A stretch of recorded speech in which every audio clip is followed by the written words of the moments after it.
Stellar Cycles Pod, a show dedicated to showing each woman her intrinsic power to guide her life, her cycle, her relationships, and her dreams.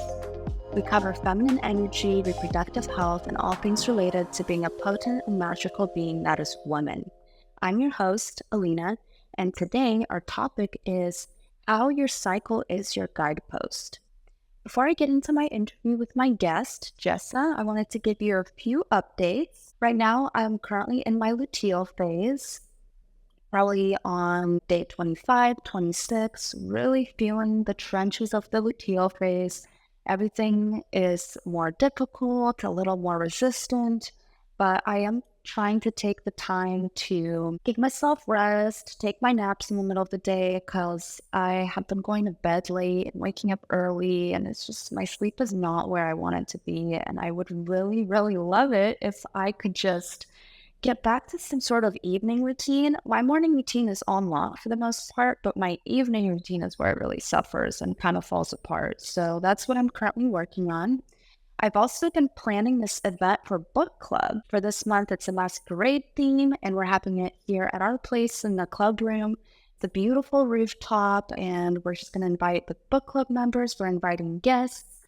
And the book for this month is Psycho-Cybernetics, which has everything to do with your self-image and how your brain is really a computer, and you can use it to achieve your goals, your dreams, if only you can get your self-image right. So that one is really good. I will have an update next week for you guys how this event went, and if it was a success, I really hope it's going to be. And another thing is I've really been wanting to cook at home more. Last night I got together with my friends Alona and Diana, and just a Slavic girl night. We grilled, we made meat, we made fish, we made salad, vegetables, we hot tubbed, we talked about our relationships, and these girls are really my only married friends in San Diego.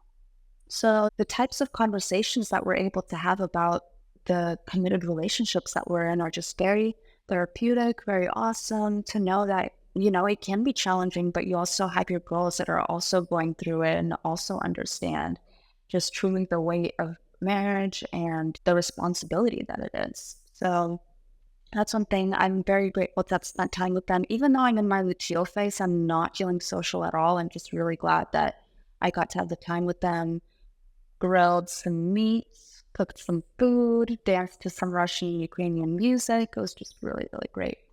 Let's get into our topic for this week's podcast episode. The main topic is how your cycle is your guidepost, and the goal of this episode with Jessa is to help you girls understand that healing your cycle and period problems is a personal journey to you. It requires slowing down, which can be very hard in today's world, and also being painfully present with what's going on. I know I have a tendency to avoid pain. We all do. It sucks and we don't want to deal with it, but pain is really just a way of your body telling you that something is systemically wrong. The good news is that you can fix the problem. Our guest today, Jessa of Jessa Rose Wellness, will tell us just how to do that. Hello, everyone. Today I'm here with Jessa from Jessa Rose Wellness. We got connected on Instagram about a few months ago because her page is all about female wellness, hormonal health, period specific. And I think that fits really well with what I talk about on Stellar Cycles. And I'm just really glad that I connected with Jessa because our conversations through the DMs already have been super insightful, and the information that she shares on her Instagram was really, really potent and really great, and also breaks it down really easily for women to understand too. So Jessa, would you like to kind of introduce yourself, how you got into this field, and we'll go into your background a little more, but just kind of give us a little spiel on who you are and what you do. Sure, absolutely. Thank you so much, Alina. I'm so glad to be here with you and just to be on this podcast and being able to talk more about this work, because the reason that I really ended up getting into this work is simply that my body needed it. My body invited me in so much. And then through my own healing journey, healing my own cycle and all of the other things that were happening, because if I want women to know one thing, it's that your cycle is a reflection of everything else. So when you heal your cycle, you have to heal everything else. And my body invited me to do all that. And that was this big journey. And then I realized that, of course, I want to share this with everyone else. And of course, this is really where my life is taking me. So, professionally, I consider myself a holistic women's health practitioner. I am a licensed acupuncturist and practitioner of classical Chinese medicine. I'm a fertility awareness educator. And I also have taken many trainings in many other modalities that don't really give me official titles. So I merge it all together in my practice of holistic women's health. And I practice both online and in person in ways that can really deeply support full body and menstrual cycle healing, especially for period pain, because that's my niche right now, because that is just such an underserved niche. And so, yeah, that's really where I'm coming to this from. And I've been in practice for a little over 4 years. And so really just ready to get this wisdom out to more women so that it can change more lives and bodies and women can just feel better. Absolutely. And I'm just so glad there's really more practitioners who are branching out in their practices, getting trained in all these different modalities, because I think up until a few years ago, people would really only trust someone if they had an MD next to their name. But how many times has an MD actually helped us to deal with these problems, right? Their general mode of operations is the birth control pill, you're welcome, and then that's kind of the Band-Aid that a lot of us have put over our period issues, myself included. I also had terrible cramps and I was like, well, I keep hearing that birth control is going to fix it. But that's just, like I said, a Band-Aid, the actual reflection that your period is trying to show you, hey, like something's systematically wrong. So would you mind going into a little bit about your own journey and your story, like what happened to you with your cycle? How did you fix it? And then how did you move forward into sharing this information with other women? I would say my journey kind of started when, well, of course, it's like you get your first period and it's like, oh, this is a thing. And I did have period cramps, but there was no education around it. And so when I was offered hormonal contraception at the age of 16, I took it. I was like, yeah, of course, this is going to be great. I think the funniest kind of biggest lie that we hear is like about birth control is like, oh, it makes your body think you're pregnant. And like the real truth is no, it makes your body think that you're postmenopausal. But when it says makes you think you're pregnant, it's like we have this image of like, oh, that's like beautiful and still fertile and all these things. And it's simply not true. But that's actually like the words that my doctor told me when I was 16. And so I took the birth control pill and I took that from ages about 16 through 21. I tried in that time period multiple types because I kept getting migraine headaches and really bad breast tenderness. And I was just having a lot of weird symptoms too, and weight gain. And yeah, just didn't feel good. Depression too, for sure. So then at some point, I tried multiple types of the oral contraceptive, like the pill. Then I switched to, I think at one point I tried the Mirena. That was horrible too. That's a hormonal IUD for those who aren't familiar with it. That completely stopped even any bleeding because at least with the hormonal pill, I had like the breakthrough bleeds because we never have a real period while we're, on hormonal contraceptives. It's a placebo. It's a placebo bleed. It's a withdrawal bleed. It's not a real bleed. Yeah. I mean, they actually put it in. So when they were designing the pill, at first it wasn't there and women were upset. And so then they put it in so that women would be less upset and they would still think that they had their periods. And I was like, well, that's kind of manipulative. So, and then I tried, yes, the Mirena, that completely stopped everything. I felt horrible. And then I tried the NuvaRing.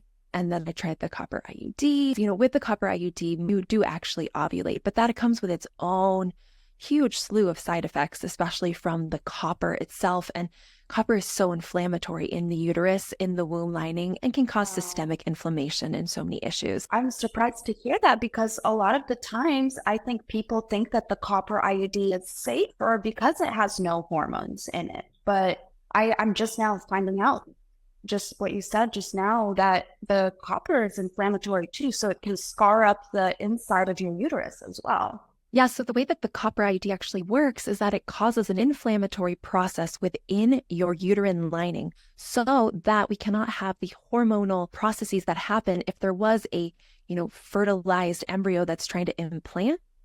It simply couldn't because the lining is too hostile for life. And so, I mean, on one level, it's like, okay, yeah, I guess that's effective, but physiologically, that's a lot of inflammation that's being caused in the body. I also experience, I would say a decent amount of women also experience major issues with their gut health because everything gets inflamed, as well as anxiety, mental, emotional issues, and general signs of copper toxicity, which there's a whole spectrum of that. And Western medicine still hasn't even acknowledged that copper toxicity is really a thing, but it is. And so this is where most of the options really that we're presented with from our doctors are not going to really give us any way of being with our bodies and our cycles that's effectively preventing pregnancy and not causing harm. And so I didn't ovulate from age basically 16 till 22, 23. Then I got the copper IUD for 4 years because I really thought I was doing the best thing I could. You know, the other thing about the copper IUD is like, we're like, oh, it's non-hormonal, right? So it's good for our hormones. But copper and estrogen have they increase each other all the time. Like they build on each other. So just because it's non-hormonal, it still has hormonal impacts on our bodies. With the copper IUD, that was definitely the worst cramping and heavy bleeding that I'd ever had. I even ended up with iron deficiency anemia, like so low that I had a doctor tell me that that was fine. And I was like, oh, okay, things really, really need to change here. And so I'd started dabbling in holistic health and really started receiving some amazing benefits of acupuncture. And I decided, I was like, okay, this is what I'm going to do. I'm going to go to school for Chinese medicine because my parents wanted me to become an MD, especially my dad. And I was like, no, that's not right for me. It's not worked for me so far. Already at that age, I was like, it's failed me multiple times. I had a ton of other health issues too, and especially like anxiety, depression, so much that I think women have in college. So I was like, yeah, I think we'll do the Chinese medicine thing instead. And so that kind of was the doorway and how I got into all of the other modalities that I practice too. Wow. Yeah. So you said acupuncture, you had really good results from. What other things were you implementing that were actually starting to help more so than the birth control or even the copper IUD? Once I got my copper IUD out, I mean, that was a profound experience. I was, and I hadn't honestly even considered much womb healing until that point. It was just starting to kind of creep into my life, womb and cycle healing. I don't know, it kept popping up and a friend recommended me a book. And then I heard about this teacher and there was flyers at school and just kind of all these ways. And, of course, in Chinese medicine, we talk about the menstrual cycle. And I was like, oh, mine doesn't look like that. Like what's optimal? I was like, oh gosh. So it kept on creeping in, and I was actually in China, and one of these amazing teachers just looked me in the eye. We were at this retreat center in this Taoist monastery, and she looked at me and she's like, you need to get your copper IUD out. And I was like, oh gosh, I was called out. But I did. I literally made an appointment still over the internet while I was in China for the day after I got back from, the ridiculously long flight, and I got it out. And then it was like, okay, now it's time to really start healing my womb. I had already started learning a bit of fertility awareness before that. And so I was like, oh, I've actually been preparing for this for a little while. And so then all of a sudden I was like in it. And I was like, this is time. It's time to heal. And so the modalities that helped me the most were I started receiving Mayan abdominal massage from a practitioner who also utilized yoni steaming, right? So those two together, the steam, so yoni steaming or pelvic steaming or vaginal steaming, those are different names that people will call it, bee steaming even. For those who aren't familiar with the practice, it's sitting in a certain position. I love it when you actually have a little box for it because it's comfortable, but sitting so that your pelvis and the opening to your vaginal canal, your whole vulva, is exposed to warm medicinal steam with organic herbs. And there's, specific herbs you choose for different conditions, etc. But that steam provides circulation and it actually brings the steam and the aromatic components of these herbs all the way up into your uterus, into your cervix, and heals the pelvic bowl. Abdominal massage and Mayan abdominal massage, specifically for those who aren't as familiar, is really what it sounds like. It's massaging all of your abdominal organs and especially massaging the uterus, making sure the womb is in the correct position and that everything is open so that there's circulation and nerve flow and that these areas are actually starting to become healthy. You can't do any abdominal massage either or yoni steaming with an IUD. So I was so glad that I found them after because I was like, oh, yes, this is the perfect thing. I also use the modality of holistic pelvic care, which is a modality that was created by Tammy Kent. She's a physical therapist who's also kind of a womb whisperer. And she combined the two of really how could pelvic floor physical therapy like practices, internal vaginal work, how could that be used to actually heal our relationship to our wombs, our ovaries, our pelvic bowls? And so those modalities were really what catalyzed my healing journey. And those are now all what I combine with Chinese medicine and functional medicine in my clinical practice today. So every one of those modalities, I was so lucky to go to school in Portland and I had access to all of them. And so I just was like, yes, I'm doing this. It's time. I was still also learning fertility awareness and studying that with a teacher. So all of that together really gives like a fully, truly holistic approach, mind, body, heart, soul, spirit, to womb and period healthcare. And I was so blessed that my cramps and, my all of these issues really resolved in about 6 months after getting my IUD removed. Absolutely.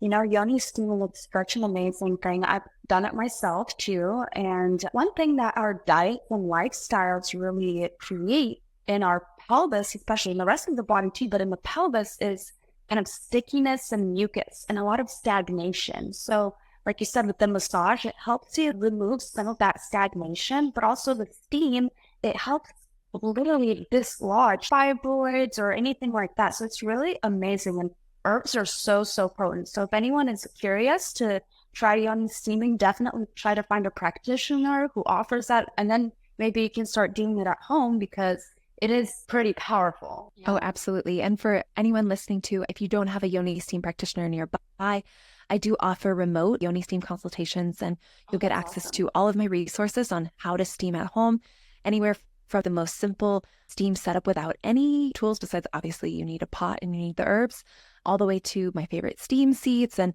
I do a custom blend for anyone who does those sessions with me. So it's really, really fun to have, your customized blend of herbs. And you can even drink them as a tea while you're steaming at the same time and just take in all those herbs. And so I love doing that with getting as many women steaming as possible is pretty much one of my life goals.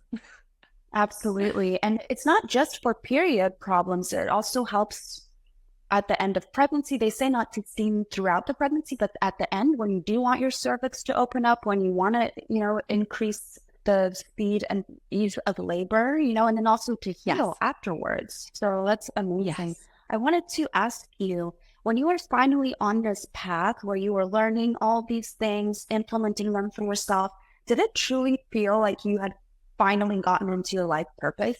Yeah, I would definitely say so. It kind of like creeped up and then all of a sudden it was just there and it was like so clear.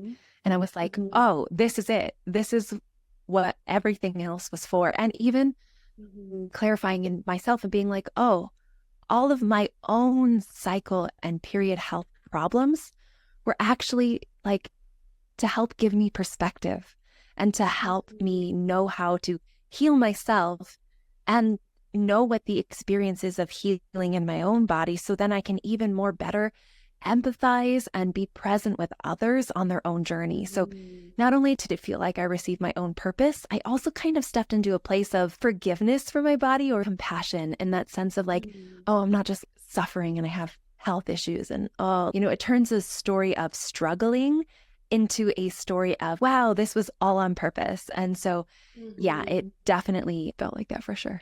Just like a story of hope, a light at the end of the tunnel, that this was all for something. And I believe that too. I think that we are given problems because we're meant to find a solution for others. So the things that we personally go through, it's meant to help us empathize, sympathize, find compassion for others. And sometimes it can be really easy to just be like, why me? Why is this happening to me? But it's really so that we can share that knowledge with other people.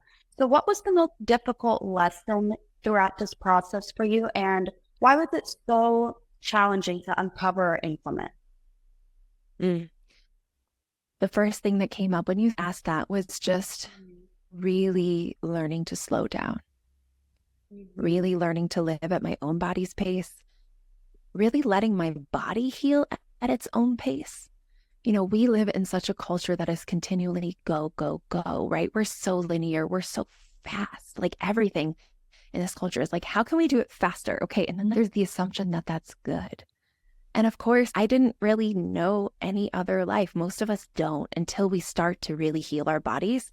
And especially as women, tapping into a cyclical way of living and a slower pace of life. And that definitely was just the biggest thing over time. It takes time. And for any woman listening to this who's like, oh, I live fast, like, oh, that just feels like it's maybe inaccessible to them to live slower, to live cyclically. It really does take time to get there. We can't just go from going 80 miles an hour to going 20. You've got to take the time to slow down and really be gentle with yourself in the process. And so, for me, it's always just been this this push-pull of wanting to do my business, right? And wanting to move fast with my business and my practice, because I'm like, oh, now I have this information. I've taken these trainings, learned these modalities. I have the embodied experience. I'm ready to share it. And then being like, oh, and I have to still embody my work. I have to be that person. I can't work 70 hours a week. My body doesn't want that, doesn't let me. My cycle is absolutely not. And so I think that's the biggest piece that I also see a lot with most of my clients is this dichotomy between what their body says is healthy and what their cycle wants and what their intuition really says of how they need to live. And then the cultural and structural pieces of their lives. And most of my clients still have to go to work. And some of them still work 9-to-5 jobs. And these are all these realities where we're learning how to be cyclical, feminine, embodied beings. And we're still stuck in a linear, overly structured, masculine, overly doing paradigm. And so how do we rectify those two? And I mean, really, it's just coming to as much balance and compassion as we can, because not one of us on our own can completely change the system. But I think if enough of us start to really reclaim the type of life that we want to live, then together, maybe we can make some systematic change. Yeah, much easier said than done, because like you said, people have a lot of responsibilities. Some of them work not one job, but two jobs. And the amount of patients that I saw too in my ultrasound field, when they would come into the hospital with IUD problems, uterus problems, period problems, ovary problems, it almost always came down to how stressed they were in their life. Stress is just an absolute killer for women. I think men are built to handle stress. But now in the world that we live in, women think that they should be able to take on the same amount of stress that men take on, fast the same way that men can fast. But then truly our body really knocks us back into place. It's like, you can't do that. You really can't. How do you continue to add to your knowledge? Obviously, you're always working with patients, you're still educating yourself, but how do you continue to add to your knowledge and continue learning, even though you're an expert now in this field? Thankfully, it's great, through my licensure. So I still have to take 60 CEUs every 4 years through my national accreditation and state licensure. So that always definitely keeps me on task and always learning something new. I just literally got a new course on Chinese medicine and endometriosis. I already studied endometriosis a lot, but I'm always really excited for new perspectives and I really love it. So getting to study these things, and especially from, other unique perspectives, is always really, really fun for me. And I'm always branching out into different modalities. And yeah, it's like when it's fun, I do it. And so I know I'm doing the right thing because I enjoy studying all the different pieces. This year too, I'm going to be taking a shamanic medicine practitioner's training too, to weave in more energy medicine into my practice, because I've realized what comes up a lot for women too, that I want more skills to hold. So I already do hold space for this with some other modalities, but is ancestral womb trauma, sexual, medical, pelvic trauma, and all of these different patternings and how they weave into our pelvic bowl and can be a root cause, not the only root cause, but a root cause of many of the menstrual cycle issues and period problems that we see. And so I'm adding on always new modalities to really work in a truly holistic way. That's my biggest kind of guideline behind my practice, is truly, truly, truly holistic medicine. And so yeah, I'm pretty much excited every year. I'm like, ooh, what can I learn this year that adds to that skill set and deepens different places and ways, and all the ways. You share with us a little bit about this weekend retreat that you went on. You were off of social media, but then you came back. I think it was maybe a month ago or so, but you went on this retreat. And I just want to hear a little more about what did you guys do? And then how did you implement things when you came home? Sure. So I went to Red Earth Herbal Gathering. So it's a women's herbal gathering in the mountains. And it's really, it's not only focused on women's health. Like we talked about health from all these different perspectives, but it was an absolutely life-changing experience to be surrounded with so many amazing women and healers and herbalists and just like passionate women who were, excited to be reconnecting with nature. We were on gorgeous, gorgeous land with a river flowing through and right under a huge mountain. And basically we walked around barefoot all weekend, bathed naked in the river, and learned about herbal medicine. There was a yoni steaming tent where we got to steam together. I've done yoni steaming for so many years, but I've never steamed in a circle with other women, and I've never just gotten to just receive that. And so that was really powerful for me. And I met also so many women in the community that I live in now, which I've only lived here since last year. So that was so healing for me. And we went on plant walks and all these different things. And, I'd say more than anything, it's just that retreat, that gathering was a real reminder of living slowly and living cyclically and being just like a little bit more in connection with nature. And that's something I always strive for. But ever since that, I've stopped like striving for it. And instead I've relaxed into living in more in nature and just been like, oh yeah, like I can go have my cup of tea outside. Oh, and I could take my feet off and ground and earth while I'm out here. And oh yeah, like let's just go on another little walk today. And oh, and then, I'm walking around the nature here and I'm like, oh, common mallow. Oh, lamb's quarters. Like now I'm able to like identify more plants. And so that's probably the biggest thing that I took away. I really went and was like, I'm not going to be super heady and focused on learning because I've already studied herbalism a lot. And I was like, how can I just let this all drop into my body more so that it feels more embodied, more just me and less like, continually striving and trying to be less heady and just more embodied. Yes, I can attest to that because I think there's so much information out there now, and it's a lot of good information, but people overcomplicate it and they keep it in their heads and, mulling it over, trying to understand it. But like our body just craves that simple ancestral life. Like even though our world is so modernized and so industrialized, but the human body has not caught up to it. And every time that we get too deep into this world, our bodies protest. They want to be by the ocean. They want to be bare feet on the ground in a park. They want to just lay there and look up at the trees. That's really what we're wired for. So that sounds like a wonderful weekend. Oh, yeah. Yes, it was fantastic. And absolutely, I agree with just everything you just said. Yeah. And then let me just ask you just about some connections in your life. Was there anybody that embarked on this journey with you when you were kind of going through healing and learning, or was it just kind of solo?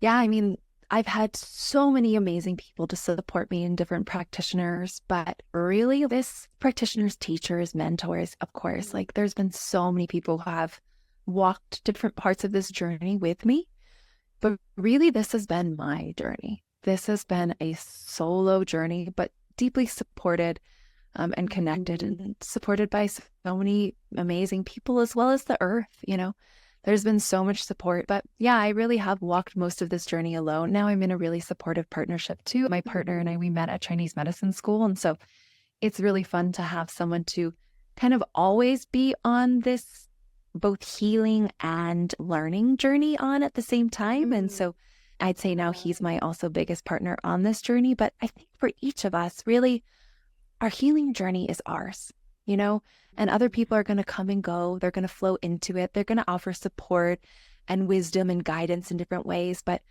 the healing journey is almost like each of our own heroines' journey, right? The hero's journey, right? Like this is just what we get to do if we so choose. And it can be one of the most beautiful healing experiences too.